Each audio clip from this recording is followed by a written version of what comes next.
बिस्मिल्लाहिर्रहमानिर्रहीम। Dear student, welcome back. Hopefully आपने Boyle's law के बारे में पढ़ लिया होगा और आज हम अगला जो कि ये भी इंपॉर्टेंट लॉन्ग क्वेश्चन है चार्ल्स लॉ के बारे में पढ़ेंगे। डियर स्टूडेंट, इससे पहले कि मैं चार्ल्स लॉ को स्टार्ट करूँ, इंट्रोडक्शन में साइंटिस्ट था चार्ल्स जिसने इस कानून को पेश किया। डियर स्टूडेंट, मैंने आपको लास्ट टाइम भी बताया था कि गैसेस लॉ आपके बुक के लेवल पर हम चार चीज़ों के दरमियान में पढ़ते हैं और वो कौन सी हैं? PTV news. लास्ट टाइम भी ये बात आपको बताई थी, ठीक है। और पी से मुराद यहाँ पर क्या है? प्रेशर। ओके। टी से मुराद यहाँ पर है टेम्परेचर। वी से मुराद यहाँ पर है volume.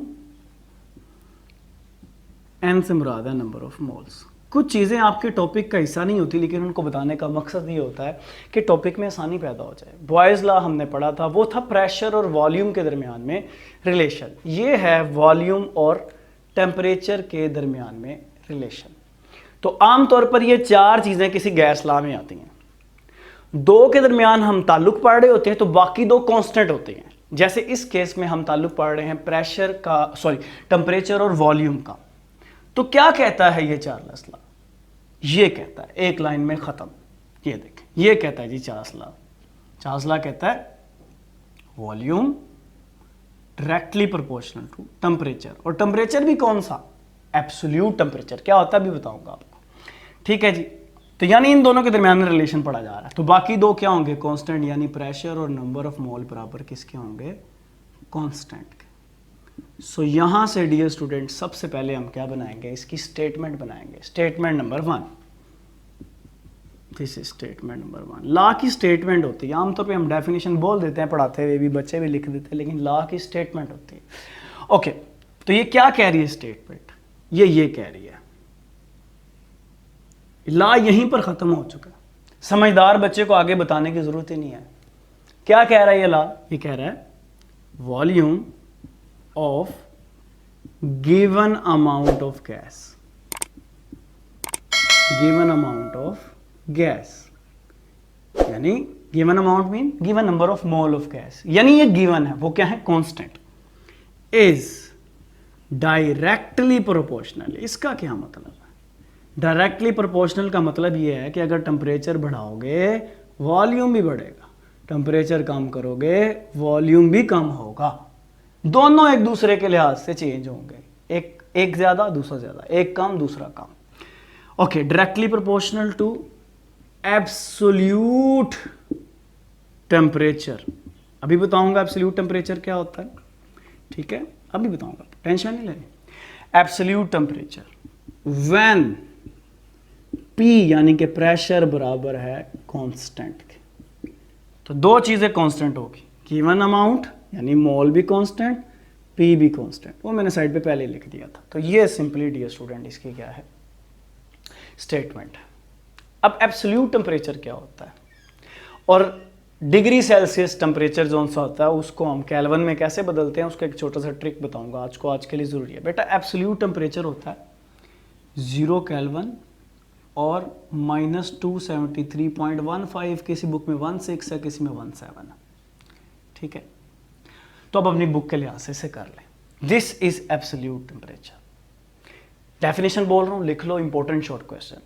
Temperature start from 0 kelvin और -273.161715 जो लिखना लिख दो, is called as absolute temperature.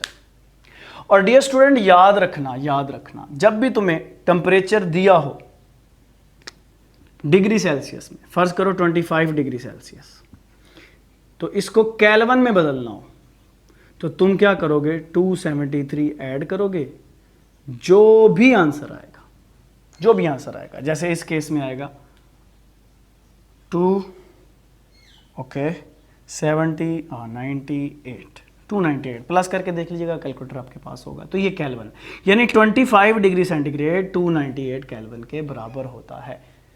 क्यों मैंने कहा आपको? डियर स्टूडेंट, बात यह है कि Charles law degree Celsius temperature में प्रूव नहीं होता, आपको टेम्परेचर को केल्विन में बदलना पड़ता है, यानी डिग्री सेल्सियस में 273 ऐड करना पड़ता है, ठीक है। तो फिर आपके पास जो टेम्परेचर आता है वो कह ले एब्सोल्यूट टेम्परेचर आता है, तो आपका लॉ क्या हो जाता है? प्रूव हो जाता है। तो डियर स्टूडेंट आगे चलते हैं। वह इसको मैंने कल भी बताया था आपको जब हम बॉयज़ लॉ कर रहे थे कि जब भी ये साइन ऑफ प्रोपोर्शनैलिटी ख़त्म होता है तो यहाँ पर क्या आता है, बराबर का निशान आता है, साथ में कांस्टेंट आता है। ओके, तो ये हमारे पास आ गया।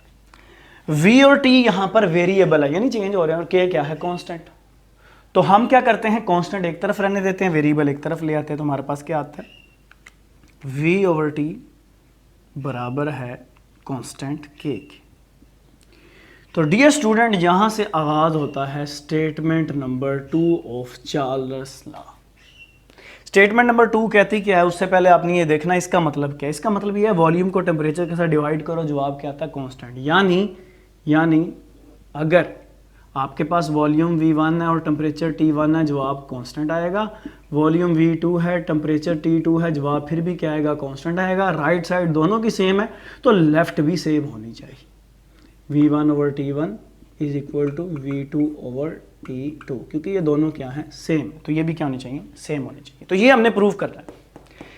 और ये सेकंड स्टेटमेंट है किसकी, चार्ल्स लॉ की। सिंपल है, V और T आपस में क्या हो रहे हैं, डिवाइड हो रहे हैं, तो इसको आप कह सकते हैं रेशो या डिवीजन कह सकते हैं। व्हाट, वॉल्यूम एंड टेम्परेचर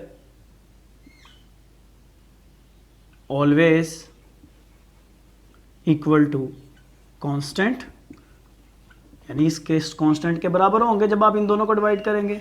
कब, when pressure and number of mole बराबर किसके, कांस्टेंट के। ये मैंने यहीं से ले लिया, ठीक है जी। तो ये स्टेटमेंट 1 क्या कहती है, वॉल्यूम और प्रेशर, वॉल्यूम और एब्सोल्यूट टेम्परेचर एक दूसरे के क्या हैं, डायरेक्टली प्रोपोर्शनल। स्टेटमेंट नंबर 2 क्या कहती है कि वॉल्यूम और टेम्परेचर को डिवाइड करो, जवाब क्या आएगा, कांस्टेंट। इसी को हम प्रूव करने वाले हैं और इसी में मैं आपको बताऊंगा डिग्री सेल्सियस में आप इसको प्रूव कर सकते नहीं है, इसलिए केल्विन का आपने क्या लिया है, सहारा लिया। आए तो देखते हैं। हम कहते हैं हमारे पास एक क्या है, एक गैस का सिलेंडर है जिसे गैस का कंटेनर भी बोलते हैं, और इसका ढक्कन मूव कर सकता है। इस वक्त जो इसका डियर स्टूडेंट प्रेशर और नंबर ऑफ मोल वो बराबर किसके हैं, कांस्टेंट के, क्योंकि चार्ल्स लॉ की ये शर्त है ना, कांस्टेंट, प्रेशर भी चेंज नहीं हो रहा और नंबर ऑफ मोल भी क्या हो रहे हैं, चेंज नहीं हो रहे। इस वक्त टेम्परेचर 25 डिग्री सेंटीग्रेड है, इस पर जो टेम्परेचर लग रहा है यानी T1, और जो इसका वॉल्यूम है, volume that is equal to V1, और वो कितना है, 50 सेंटीमीटर क्यूब। हमारे पास वॉल्यूम कितना है, 50 सेंटीमीटर क्यूब। डियर स्टूडेंट, आप क्या करते हैं, टेम्परेचर बढ़ा देते हैं। कैसे बढ़ाते हैं, आप इसके नीचे आग लगा देते हैं। जैसे ही आप आग लगाते हैं टेम्परेचर बढ़कर T2 हो जाता है, और वो कितना हो जाता है, 100 डिग्री सेंटीग्रेड। कितना हो जाता है, 100 डिग्री सेंटीग्रेड। और टेम्परेचर बढ़ाने से इसका वॉल्यूम भी बढ़ जाता है, और वो कितना हो जाता है, 62.5 सेंटीमीटर क्यूब। ठीक है जी, इज इक्वल टू V2। तो डियर स्टूडेंट, हमारे पास V1 भी है, T1 भी है, V1 T1, हमारे पास V2 भी है, T2 भी है। हमने प्रूव करना है क्या, V1 over T1 is equal to V2 over T2। तो मैंने आपको आज आते साथ ही बता दिया। अभी अपने पेज निकालें, अभी इसको करके देखें, आपका आंसर नहीं आएगा। आंसर क्यों नहीं आएगा, मेरी इस बात को याद रखा था आपने, क्या कि भाई सबसे पहले क्या करना है, इस डिग्री सेल्सियस को एब्सोल्यूट टेम्परेचर वाले में, केल्विन वाले में चेंज करना है। तो क्या है, पहले V1 ओवर T1, ठीक है जी, इज इक्वल टू कांस्टेंट के। जवाब आपका क्या आएगा, कांस्टेंट आएगा। तो करके देखते हैं। V1 हमारे पास क्या, 50 सेंटीमीटर क्यूब। T1 हमारे पास क्या, 25, लेकिन मैंने कहा था इसमें 273 आपने ऐड करने, जवाब आपका आएगा कांस्टेंट। जब आप इसको हल करेंगे ना डियर स्टूडेंट, तो ये 25 और इसमें ये ऐड होके हो जाएगा 298। ठीक है जी, आपका इधर कोई भी आंसर आएगा। ठीक है, कैलकुलेटर से करके देख लीजिएगा इसे। अच्छा, फिर आप क्या करेंगे, इसको करेंगे आप V2/T2 को। तो V2 आपके पास 62.5 है, T2 आपके पास कितना है 100 डिग्री सेंटीग्रेड तो है, लेकिन 273 आप उसमें ऐड करेंगे। तो जब ये ऐड कर देंगे तो ये कितना हो जाएगा 373। जवाब क्या है कांस्टेंट। बस ये याद रखना है भाई, टेम्परेचर के अंदर 273 ऐड करना है, टेम्परेचर के अंदर 273 ऐड करना है, क्योंकि उसके बगैर आपका आंसर आने वाला नहीं है। डियर स्टूडेंट, जब आप इसको हल करेंगे तो आपका आंसर क्या आएगा, मेरे पास क्योंकि इस वक्त कैलकुलेटर नहीं है, आप करके देख लीजिएगा, दोनों का आंसर क्या होगा, सेम होगा जी। तो मैं अभी कैलकुलेटर से करके तो आपको बता रहा था, तो ये गालिबन this will be 0.167 and this will be 0.167। तो इसी के साथ हमारी ये स्टेटमेंट क्या होगी, प्रूव हो, यानी ये V1/T1 जो कि बराबर है इसके, V2/T2 जो कि बराबर है इसके, और ये दोनों एक दूसरे के क्या हैं, बराबर हैं। तो ये हमारे साथ चार्ल्स लॉ भी क्या हो गया मुकम्मल। और इसके साथ एक छोटा सा टॉपिक भी हमने कवर किया है, और वो कौन सा है, एब्सोल्यूट टेम्परेचर। इसको भी आपने क्या करना, कर लेना। ये वो टेम्परेचर है जिस पे गैस मॉलिक्यूल की मोशन क्या हो जाती है, रुक जाती है, और ये वो टेम्परेचर है जिस पे वॉल्यूम ऑलमोस्ट गैसेस का क्या हो जाता है, 0 हो जाता है। फिर मिलेंगे एक नई वीडियो के साथ, तब तक अपना